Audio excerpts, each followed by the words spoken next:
तो सुनिए ध्यान से नु, जिस व्यक्ति का उम्र 7 वर्ष हो या 7 वर्ष से अधिक हो, जिस व्यक्ति का उम्र कितना हो, 7 वर्ष या 7 वर्ष से अधिक हो, और उसे किसी एक भाषा में पढ़ना लिखना जानता हो, किसी एक भाषा में क्या आता हो, पढ़ना लिखना आता हो, तो उसे ही क्या कहते हैं, साक्षर कहते हैं। क्या कहते हैं उसे? साक्षर। और भारत की साक्षरता दर देखा जाए तो 74.04% है। भारत की साक्षरता दर कितना है? 74 और ये 2011 के अनुसार बता रहे हैं। लास्ट अंतिम जनगणना कब हुआ भारत में? 2011 के आंकड़ा के अनुसार ये बताया जा रहा है। ठीक, तो भारत में देखा जाए कि भारत की साक्षरता दर कितना है? 74.04%। ठीक, और पुरुष, जिसमें पुरुष साक्षरता दर कितना है? 82.14%। और महिला साक्षरता दर कितना है? 65.46%। ठीक, और दोनों का अंतर देखा जाए, साक्षरता दर का अंतर कितना में? तो 16.68%। ये इतना बोलेंगे। ठीक, और देखा जाए कि 28 राज्यों में, भारत के 28 राज्यों में सर्वाधिक साक्षरता वाला राज्य कौन है? तो केरल है। केरल में मान लिया जाए 100 गो है तो 94 गो पढ़े लिखे हैं, साक्षर है। ठीक, 100 व्यक्ति में कितने हैं? 94 गो पढ़े लिखे मिलेंगे। उसके बाद कौन है? मिजोरम। उसके बाद कौन है? गोवा। मिजोरम और गोवा। ठीक, आगे सुनिए। और न्यूनतम साक्षरता वाला राज्य बोला जाए तो बिहार है अपना। न्यूनतम साक्षर, ज्यादा करके न्यूनतम अधिकतम याद रखना है। राज्यों में याद रखेंगे कि न्यूनतम और अधिकतम। अधिकतम साक्षरता वाला राज्य कौन है? केरल। और 11 के आंकड़ा के अनुसार हम बता रहे। ठीक, 11 के आंकड़ा के अनुसार जो है सबसे साक्षर राज्य कौन है? तो केरला है। और न्यूनतम साक्षर राज्य कौन है? बिहार। कौन है? बिहार। उसके बाद केंद्र शासित प्रदेश की बात करें तो सबसे साक्षर राज्य है कौन? लक्षद्वीप है। सर्वाधिक साक्षरता वाले राज्य कौन है? केंद्र शासित प्रदेश कौन है? लक्षद्वीप है। और न्यूनतम साक्षरता दर वाले कौन है? दादर व नगर हवेली। दादर व नगर हवेली। लेकिन हाल ही में इन्होंने 2 ऐसे राज्य है जो अपने आप को घोषित किया है कि मेरे 100% साक्षर राज्य घोषित किया। 2 राज्य, वे कौन है?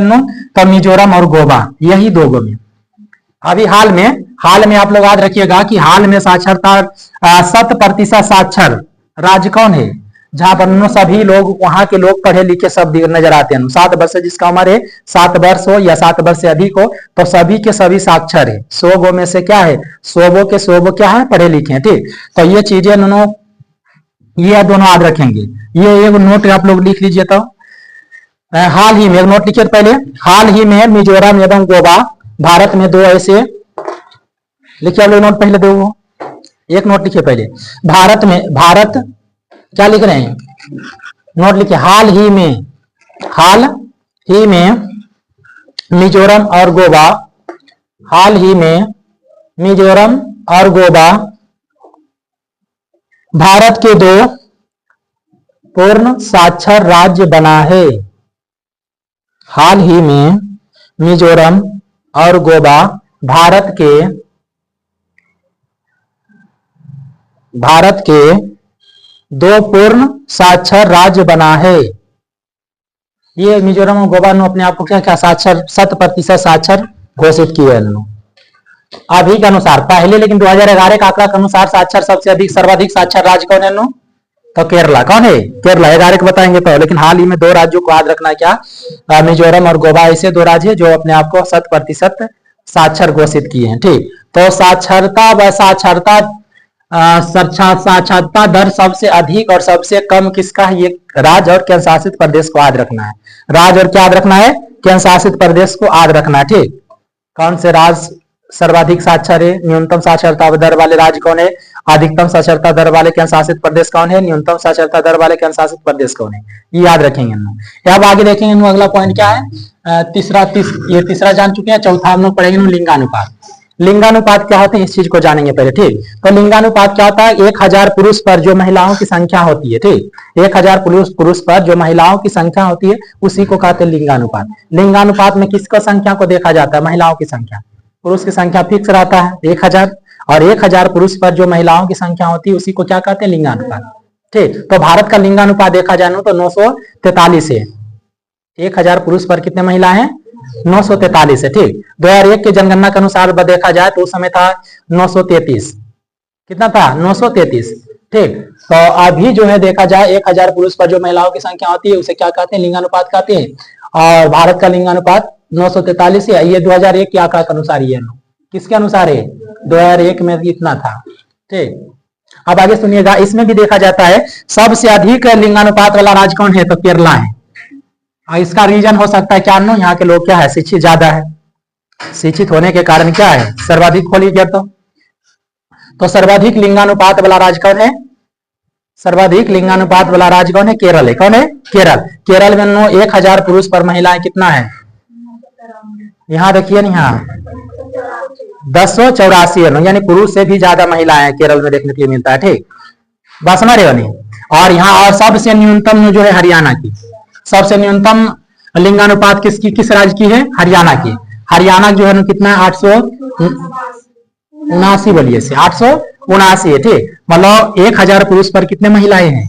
879। और यहीं के नारा दिया गया था बेटी यहाँ महिलाओं की संख्या कम है, बेटी पढ़ाओ बेटी बचाओ। क्या है? बेटी बचाओ बेटी पढ़ाओ, ये सारा नारा है नहीं? ठीक, और यहीं से इन्होंने ये नारा उठा था, बेटी पढ़ाओ बेटी, हरियाणा की सरकार ये नारा दिया था क्योंकि यहाँ का लिंगानुपात क्या है? बहुत कम है, महिलाओं की संख्या क्या है? कम है। ठीक, और आगे देखेंगे केंद्र शासित प्रदेश में देखा जाए तो सर्वाधिक लिंगानुपात वाला पुडुचेरी। पुडुचेरी कितना है? 1037। पुडुचेरी में जो रहते हैं पुडुचेरी 1000 पुरुष पर महिलाओं की संख्या कितना? 1037 महिला ज्यादा है। ठीक, और न्यूनतम साक्षरता दर बाती, न्यूनतम लिंगानुपात वाला कौन है? दमन व दीव 618। 1000 पर कितने हैं? 618। अब आगे सुनेंगे इतना जान चुके हैं। और ये भी बात आप लोग पढ़ चुके हैं कि अभी के समय में हाल ही में कौन ऐसे 2 राज्य है जो पूर्ण साक्षर अपने आप को घोषित किया है? पूर्ण साक्षरता वाला राज्य कौन है? तो मिजोरम और गोवा। इस चीज को याद रखना। ठीक, और आप लोग को बताया गया था कि जनसंख्या धीरे धीरे जनगणना के अनुसार क्या होते गया? बढ़ता गया है। पहले आप लोग सुने होंगे कि पहले था 2011 जनगणना के अनुसार कितना हो जाती? कितना करोड़? 121.09 करोड़ है पूरे, उसके अनुसार आबादी भारत की। लेकिन अभी जो अनुमानता बताया जाता है कि 140 करोड़ हो चुका है। तो जनसंख्या पर नियंत्रण करने के लिए भारत सरकार ने एक परिवार नियोजन चलाया था। और परिवार नियोजन जो है कब आया था भारत में? परिवार नियोजन का पहल जो भारत में लाया गया था 1900 कब लाया गया था जी? 1952 ईस्वी में। कब लाया गया था? 1952 ईस्वी में लाया गया था। लेकिन उससे भी क्या हुआ? जनसंख्या पर कंट्रोल नहीं कर पाया परिवार नियोजन के तहत। ठीक, जैसे परिवार नियोजन में क्या कहा जाता? हम दो हमारे दो, हम दो हमारे दो। ठीक, इस नीति के तहत जनसंख्या पर कंट्रोल करना था, जनसंख्या में कमी लाना था। जो बढ़ रहा था जनसंख्या तेजी से, उसमें क्या करना था? कमी लाना था। लेकिन उससे भी क्या हुआ? जनसंख्या पर कंट्रोल नहीं हो सका है परिवार नियोजन के तहत। उसके लिए क्या लाया गया है? राष्ट्रीय नई शिक्षा नीति, राष्ट्रीय जनसंख्या नीति, राष्ट्रीय जनसंख्या नीति लाया गया। कब लाया गया पहली बार भारत में? तो 1976 ईस्वी में आई है इसे, और इसमें संशोधन किया गया है 2000 ईस्वी में। और संशोधन करके उसे नई राष्ट्रीय जनसंख्या नीति लाया गया। कब? तो बोलेंगे 2000 ईस्वी में। कब लाया गया है? 2000 में। और इसका लक्ष्य जनसंख्या स्थिरता के लक्ष्य को प्राप्त करना।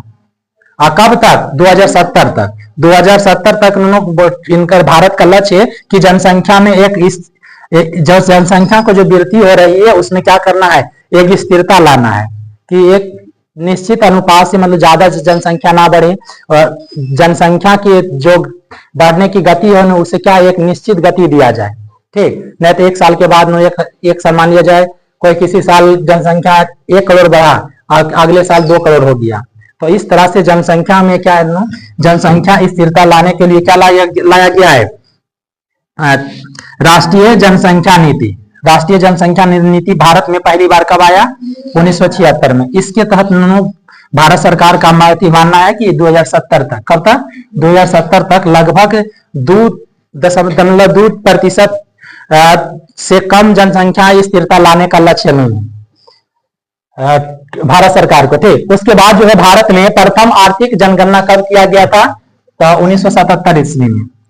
1977 ईस्वी में इन्होंने आर्थिक जनगणना, प्रथम आर्थिक जनगणना कब किया गया था भारत में? पहली बार आर्थिक जनगणना कब किया गया था? 1977 ईस्वी में। तो इतना चीज आप लोग जान चुके हैं। सबसे अधिक साक्षरता दर क्या होता है? लिंगानुपात क्या होता है? 1000 पुरुष पर जो महिलाओं की संख्या होती है उसी को क्या कहते हैं? साक्षरता दर, और सॉरी लिंगानुपात कहते हैं। और साक्षरता दर क्या होता है? 7 उम्र क्या होना चाहिए? 7 वर्ष। कितना लोग कहता है ना कि बीए कंप्लीट हो जाएगा ना तब आप साक्षर साक्षर में गिनती आएंगे, ठीक। लेकिन ऐसी कोई बात नहीं, क्या होना चाहिए? सिर्फ और सिर्फ उम्र कितना? 7 वर्ष या 7 वर्ष से अधिक। और उसे क्या होना चाहिए? पढ़ने लिखने में किसी एक भाषा का नॉलेज होना चाहिए, पढ़ने आना चाहिए भी, लिखने आना चाहिए, ठीक। तो उसे साक्षर माना जाता है। बात समझ रहे हैं? 5 क्लास में भी हुए हैं और उसे पढ़ना लिखना आता है, ठीक। तो ये क्या गिनती आएंगे? साक्षर में आएंगे, ठीक। इसके लिए कोई डिग्री की जरूरत नहीं है। सिर्फ क्या जरूरत है, क्या होना चाहिए? प्रावधान इसमें दिया गया है कि पढ़ने लिखने में से एक भाषा का नॉलेज होना चाहिए, पढ़ना आना चाहिए, लिखना आना चाहिए, तो उसे क्या माना जाएगा? साक्षर। तो इस तरह से आप लोग पहले नोट कर लीजिए, आगे बताते हैं फिर।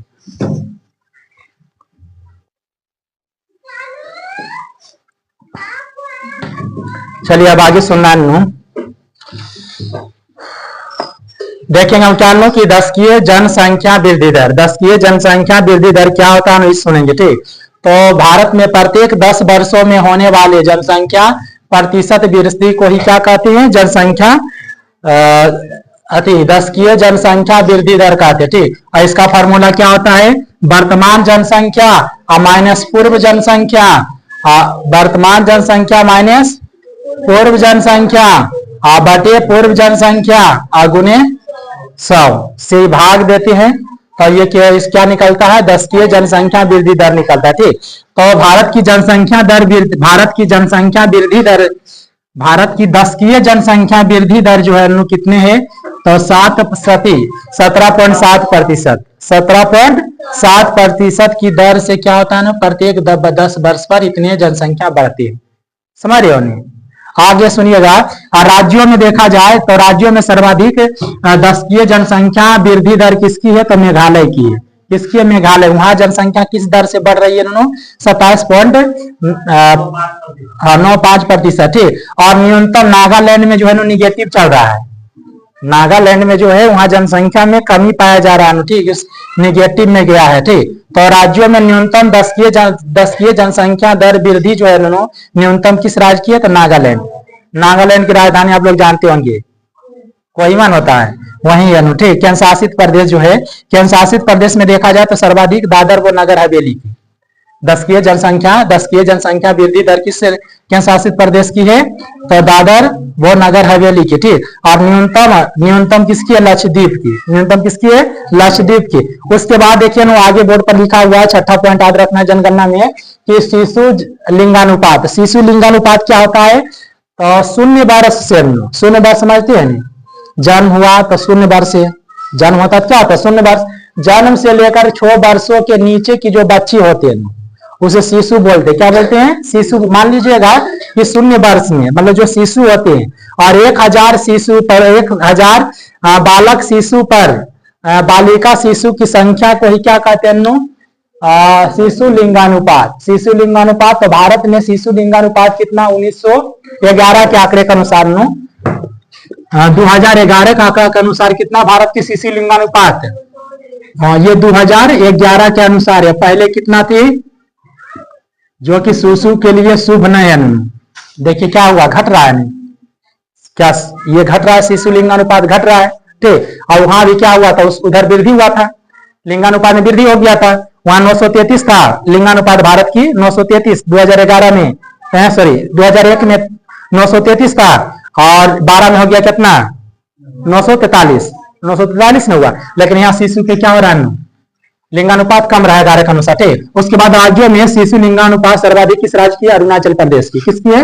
अरुणाचल प्रदेश। 972। कितना? 972 शिशु बालिका कितने? और न्यूनतम किसका? हरियाणा। और लिंगानुपात में सबसे राज्यों में अगर जो लिंगानुपात किसकी है? हरियाणा के। शिशु में भी कौन है? हरियाणा है, ठीक। उसके बाद केंद्र शासित प्रदेश की चर्चा करें हम लोग तो केंद्र शासित प्रदेश में सर्वाधिक शिशु लिंगानुपात वाला राज्य कौन है? अंडमान निकोबार द्वीप समूह। अंडमान निकोबार द्वीप समूह। और न्यूनतम जनसंख्या वाला, सॉरी न्यूनतम शिशु लिंगानुपात वाला केंद्र शासित प्रदेश कौन है? दिल्ली है। कौन है? दिल्ली है। तो इतना तक समझ चुके हैं आप लोग, ठीक। और इसमें जो बात बताया जा रहा है पॉइंट, आज सभी पॉइंट को क्या करना? याद रखना। सर्वाधिक न्यूनतम, सर्वाधिक न्यूनतम, ये चीज याद रखना। पहले इतना नोट कीजिए, ठीक। आज भी समाप्त नहीं हो पाया है। हाँ।